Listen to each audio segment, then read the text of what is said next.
나눌 하나님 말씀은 요한복음 18장 28절에서 38절까지의 말씀입니다. 요한복음 18장 28절에서 38절까지의 말씀을 제가 봉독합니다. 그들이 예수를 가야바에게서 관정으로 끌고 가니 새벽이라.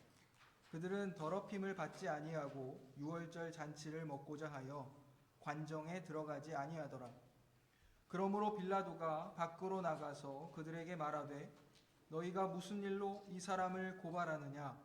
대답하여 이르되 이 사람이 행악자가 아니었더라면 우리가 당신에게 넘기지 아니하였겠나이다. 빌라도가 이르되 너희가 그를 데려다가 너희 법대로 재판하라. 유대인들이 이르되 우리에게는 사람을 죽이는 권한이 없나이다 하니 이는 예수께서 자기가 어떠한 죽음으로 죽을 것을 가리켜 하신 말씀을 응하게 하려 함이로라. 이에 빌라도가 다시 관정에 들어가 예수를 불러 이르되 내가 유대인의 왕이냐? 예수께서 대답하시되 이는 내가 스스로 하는 말이냐? 다른 사람들이 나에 대하여 내게 한 말이냐? 빌라도가 대답하되 내가 유대인이냐? 내 나라 사람과 대제사장들이 너를 내게 넘겼으니 내가 무엇을 하였느냐? 예수께서 대답하시되 내 나라는 이 세상에 속한 것이 아니니라. 만일 내 나라가 이 세상에 속한 것이었더라면 내 종들이 싸워 나로 유대인들에게 넘겨지지 않게 하였으리라. 이제 내 나라는 여기에 속한 것이 아니니라. 빌라도가 이르되 그러면 내가 왕이 아니냐? 예수께서 대답하시되 내 말과 같이 내가 왕이니라. 내가 이를 위하여 태어났으며 이를 위하여 세상에 왔나니 곧 진리에 대하여 증언하려 함이로라. 무릇 진리에 속한 자는 내 음성을 듣느니라 하신대 빌라도가 이르되 진리가 무엇이냐 하더라. 이 말을 하고 다시 유대인들에게 나아가서 이르되 나는 그에게서 아무 죄도 찾지 못하였노라. 아멘. 금년에도 어김없이 우리가 부활주일을 맞았습니다. 사실 매 주일이 주님의 부활을 기억하고 기념하는 주일입니다. 이 날은 새 생명의 주인으로 나타나신 예수 그리스도의 부활을 기뻐하고 또 기념할 뿐만 아니라 그 사실을 아직도 죽음의 세력 아래서 종노릇하고 있는 모든 인류에게 선언하고 증거하기 위한 날로 주일을 기념하는 것입니다. 그래서 매 주일 사실은 이러한 일들이 우리에게서 일어나고 있는 것이죠.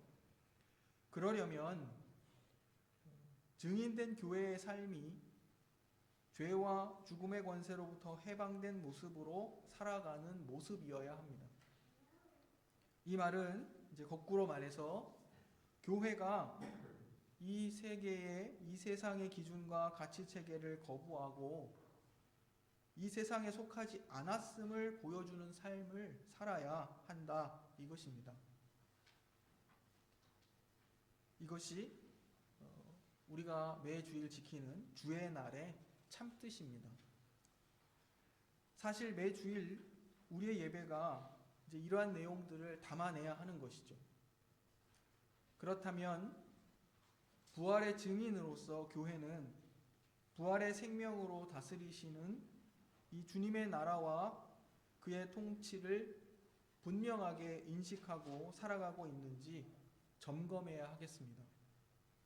오늘 본문 말씀을 통해서 부활의 생명으로 다스려지는 주님의 나라가 어떠한 나라인지 우리가 확인해 보길 원합니다. 우리가 함께 읽은 본문 말씀은 크게 이제 두 부분으로 나누어져 있는데요. 첫 번째 단락은 대제사장들과 그 무리들이 예수님을 로마 총독의 관정으로 끌고 가서 이제 총독 빌라도에게 예수님을 넘기는 그런 내용입니다. 이렇게 해서 예수께서 자기가 어떠한 죽음으로 죽을 것인가를 암시하여 주신 그 말씀들이 이제 이루어진다. 오늘 본문이 그렇게 말하고 있습니다. 예수님께서 앞서 요한복음 안에서는 한 3차례에 걸쳐서 마치 모세가 광야에서 뱀을 든 것처럼 자신이 들려야 할 것이다. 이렇게 3번에 걸쳐 말씀하셨습니다. 이것은 예수님께서 십자가에 달려 죽으실 것을 미리 말씀하신 것입니다. 두 번째 단락에서는 로마 총독 빌라도가 예수님을 신문하는 신문 내용입니다.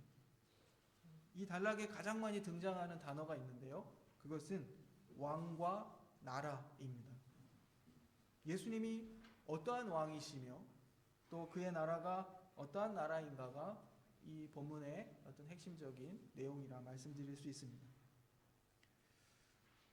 대제사장의 무리들은 유대인의 공회죠. 사내들인 공회에서 종교 재판을 통해 이제 예수님을 사형에 해당하는 신성모독죄로 정죄했습니다. 하지만 사내들인 공회에는 사람을 죽일 권한이 없었다. 오늘 본문의 31절에 이렇게 우리가 확인할 수 있습니다. 그들은 이제 법 집행 권한이 없었기 때문에 로마의 총독인 빌라도에게 예수님을 끌고 갔습니다.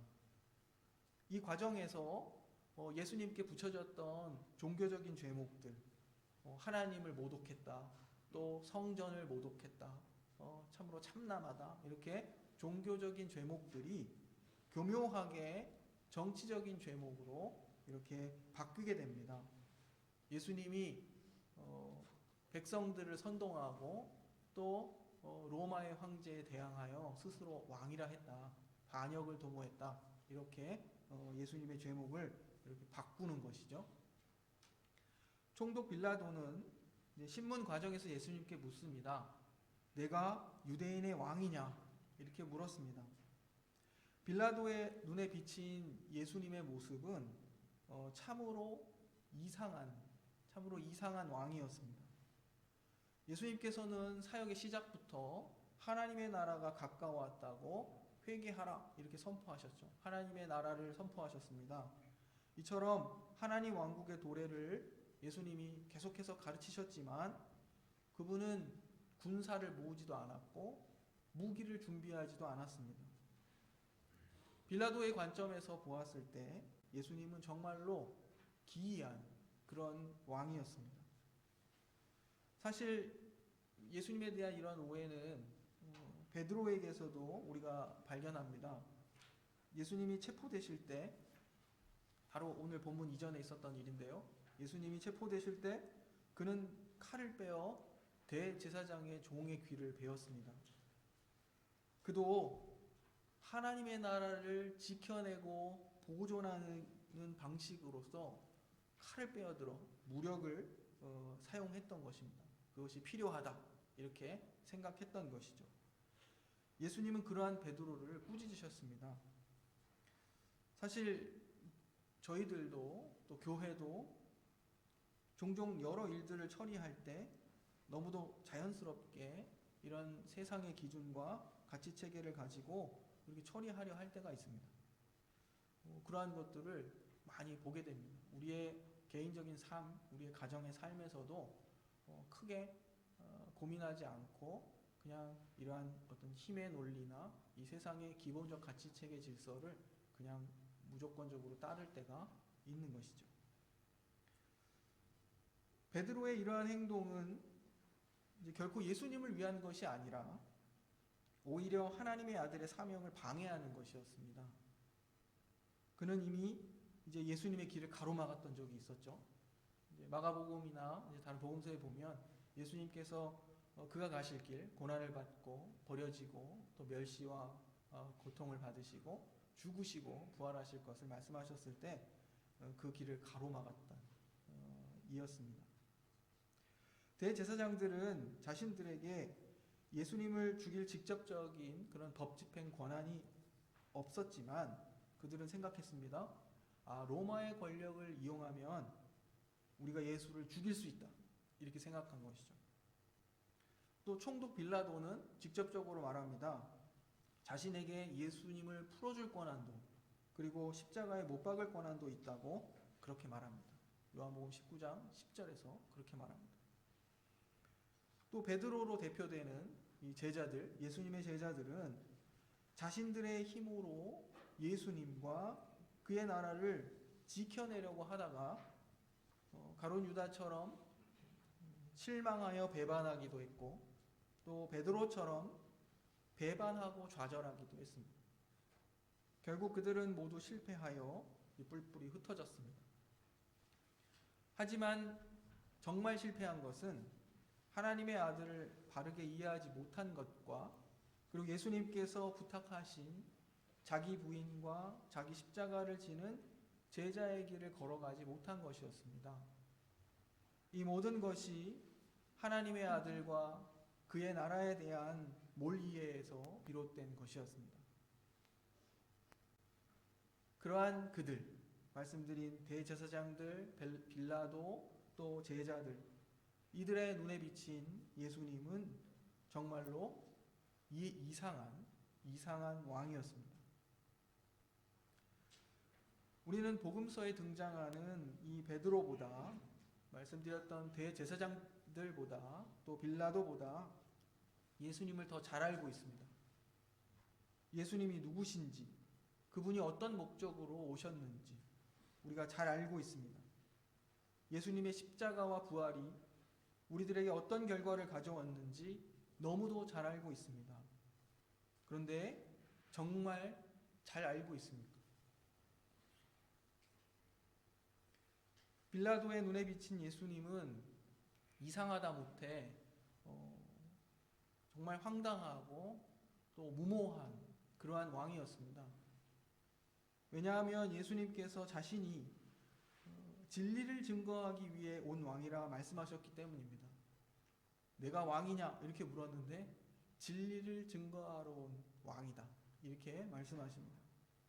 빌라도가 내가 왕이냐 질문했을 때에는 그 질문 안에는 어떤 내용이 포함되어 있냐면, 내가 다스리는 나라는 어디냐?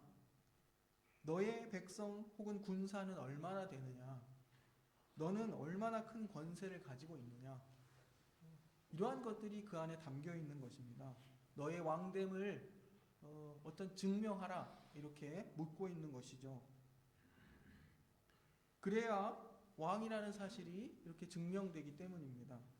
그런데 예수님은 내 나라는 이 세상에 속한 것이 아니니라, 이렇게 이해하기 어려운 말씀을 하시고, 자신은 진리를 증거하기 위해 온 왕이라 이렇게 말씀하십니다.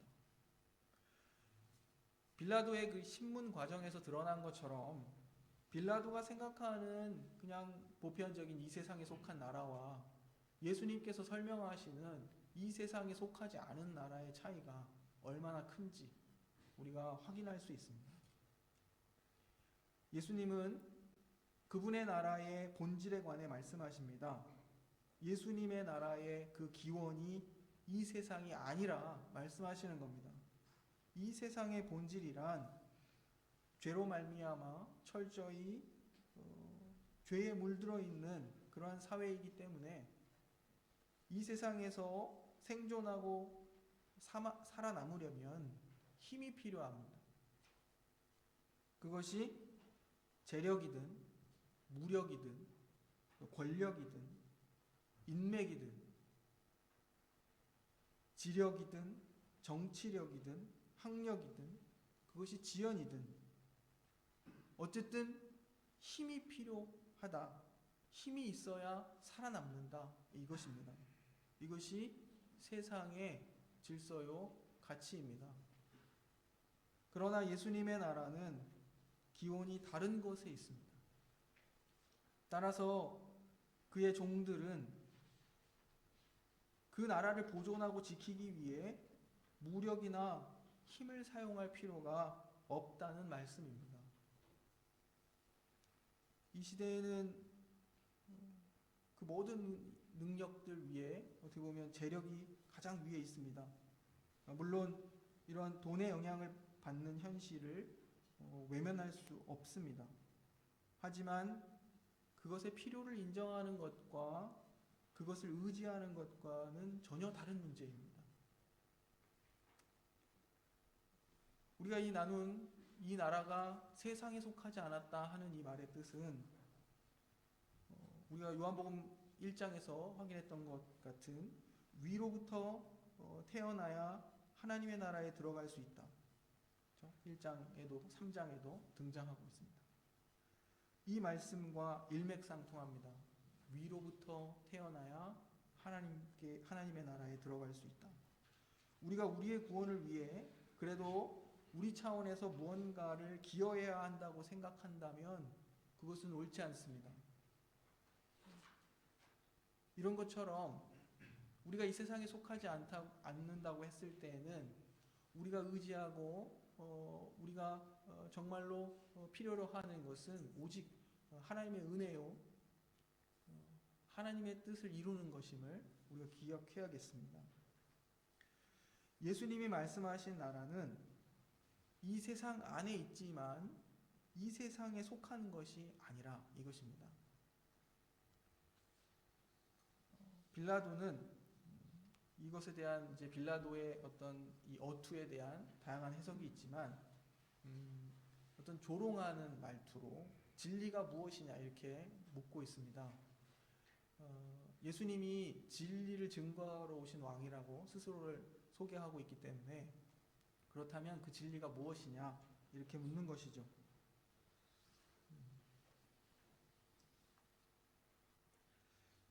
예수님 나라의 본질은 이제 진리입니다. 요한복음에 진리라는 단어가 정말 많이 나옵니다. 그냥 찾아도 한 80번 이상이 나오는데요. 먼저 예수님이 진리이시죠. 예수님 안에 하나님의 모든 뜻이 담겨 있기에 예수님이 진리이시고 또 하나님의 뜻, 하나님의 말씀이 진리입니다. 또 예수님은 하나님의 진리를 전하기 위해 오셨고 그래서 자신이 진리라 이렇게 또한 말씀하십니다. 진리라는 것은 우리의 구원에 관한 이야기를 그 내용들을 담고 있습니다. 예를 들면 우리가 물과 성령으로 거듭나야 한다는 이런 하나님 나라의 비밀, 이것이 하나님의 진리이죠. 오직 하나님의 은혜로만이 우리가 구원을 얻는다. 오직 예수 그리스도를 통해서만이 우리가 구원을 얻는다. 이러한 사실들이 진리입니다. 하나님의 아들이 친히 사람이 되셔서 고난을 받고 속죄의 제물이 되셔서 세상을 구원하신다는 이러한 진리의 내용들을 빌라도는 이해할 수 없었습니다. 하나님의 진리는 이 진리는 그 내용도 이해하기 쉽지 않을 뿐더러 그 나타나는 그 모습도 참으로 이해할 수 없는 이상한 모습으로 나타납니다. 하나님의 나라는 이 세상에서 이상한 길을 가고 있습니다. 죽어져야만 하는 씨앗처럼 십자가의 길을 갑니다. 이 세상의 눈으로 볼 때 아무런 영향력이 없어 보이고 또 참으로 미약해 보이고 실패한 것처럼 보이는 모습이며 하지만 그 나라는 그러한 모습으로 전진합니다. 그러나 예수님은 죽음 앞에서도 위험 있게 서 계셨습니다. 하나님의 나라가 세상의 눈으로 볼 때에는 참으로 미약하고 죽음을 향해 달려가는 것처럼 비춰집니다. 실패하고 패배한 것처럼 그렇게 비춰지지만 왜 그럴까요? 세상에서 가장 큰 실패와 두려움은 죽음이기 때문입니다. 그런데 예수님은 죽음 앞에 위험 있게 서 계셨습니다. 그분은 자기의 생명을 스스로 내어놓고 있는 그런 주권자이기 때문입니다. 대제사장들과 빌라도가 예수님의 생명을 빼앗은 것이 아니라 예수님은 스스로 자신의 생명을 내어주신 것입니다. 스스로 자기의 생명을 내어놓기에 그분은 자기의 생명을 스스로 찾으시는 분이시기도 합니다. 죽음 속에서도 주권과 권위를 가지고 계신 분이십니다. 아무도 그분으로부터 생명을 빼앗을 자가 없는 것입니다. 이 세상에 죽음 앞에서 주권과 권위를 가질 수 있는 사람은 아무도 없습니다. 아무리 큰 권세와 영광을 가진 왕이나 나라라 하더라도 죽음 앞에서는 힘을 잃을 수밖에 없는 것입니다. 예수님의 십자가는 그리고 예수님의 죽음은 이 세상의 눈으로 볼 때 완벽한 패배입니다. 하지만 예수님은 내가 세상을 이기었노라 말씀하십니다. 예수님께서 죄와 죽음의 권세를 이기고 부활하셨기에 예수님을 믿는 자는 죽음의 권세를 이기고 다시 사는 자들입니다. 이 세상의 가장 강력한 권세는 죽음인데 부활하신 예수님을 믿는 자들은 이 죽음의 권세가 어찌할 수 없는 자들입니다. 이 세상에 속하지 않은 예수님의 나라의 백성들이 그러한 자들입니다. 우리가 이 세상과 다른 나라가 있다는 사실을 보여주고 산다면, 이 세상의 기준과 가치 체계를 거부하며 사는 그 모습을 보여준다면 세상은 우리에게 질문을 던질 것입니다. 그들은 우리에게 우리의 소망의 이유를 물을 것입니다. 왜 그렇게 사느냐? 어떻게 그렇게 살 수 있느냐? 물을 것입니다. 진리가 무엇이냐? 우리에게 물을 것입니다. 부활주일에 이 부활의 능력이, 주님이 부활하신 이 부활의 능력이 우리의 삶의 능력으로 나타나고 드러나기를 소망합니다. 예수님께서 사실 우리의 일상은 늘 이 세상으로 받는 어떤 압박과 또 여러 일들에 대한 염려와 두려움, 그리고 낭망, 좌절, 이런 것들로 가득 찰 때 많습니다. 우리 안에는 늘 빼앗길 수 없는 소망이 있지만, 하지만 우리가 만나는 우리의 현실은 늘 버겁고 쉽지 않은 것이 사실입니다. 그러한 우리들에게 주님은 너희가 이 부활의 능력 안에 살아가고 있다고 말씀하시는 겁니다. 그래서 주님께서 오늘 요한복음 16장 33절에서 말씀하십니다. 이것을 너희에게 이르는 것은 너희로 내 안에서 평안을 누리게 하려 함이라. 세상에서는 너희가 환난을 당하나 담대하라. 내가 세상을 이기었노라. 아멘. 기도하겠습니다.